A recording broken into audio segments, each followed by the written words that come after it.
As you know, I have started into phase 3 of my first round of HCG.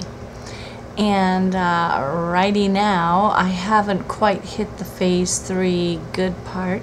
I'm on the 3-day very low calorie diet part still, the 500 calories. So, but I was having trouble yesterday when I woke up. I was having major starvation, hunger threats that my body was putting me through. And I did put out my call for help and got some answers about adding more protein. When you go through that, instead of chewing on the computer, add an egg or a piece of small fatless meat or something like that. Anyway, add protein. I did that, and I'm doing so much better. I mean, that was totally the answer. And I dropped another half a pound, adding more protein. Yeah, so go figure. So tomorrow afternoon, which is Wednesday the 18th, in the evening, I get to start my first, including fat, in my diet again. And still no sugar or starches for phase 3. But what I thought I would do is I got an email from my niece, and this is really the best we've ever seen of why you have to do phase 3 is a very, very important phase. And why it's so stinking important is because you are resetting your hypothalamus.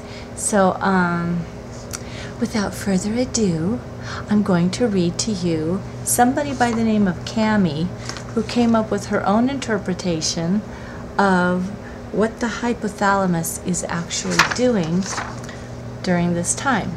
Okay, so she says, Dr. Simeon says the hypothalamus rests while we are on the HCG. The way I see it, it is like the hypo goes on vacation and HCG fills in while he's gone. Once we stop the HCG, hypo comes back from vacation and finds that that darned HCG has deleted all the files on metabolic rate set points. So, hypo has to do a reassessment of the body to determine the set point. It does this by looking at the current weight, current fat levels, and the caloric intake. I think it kind of watches the body for a while, 3 weeks maybe, before it settles on the set point and reprograms his files. This is why I think it is so important that we maintain our weight and eat enough during the phase 3 weeks.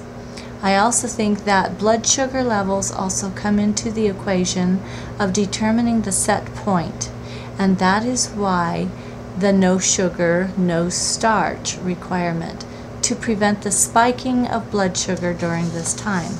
I'm also thinking that hypo, Mr. T, hypo T, relaxes once it has set the point unless it gets a signal to reassess, like starvation, diet or dieting, which is why we are all here in the first place.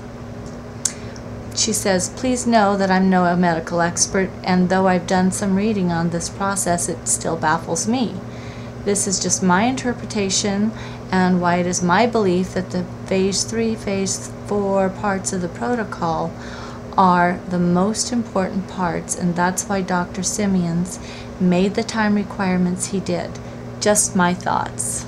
Her name is Cami, and we really appreciate that input.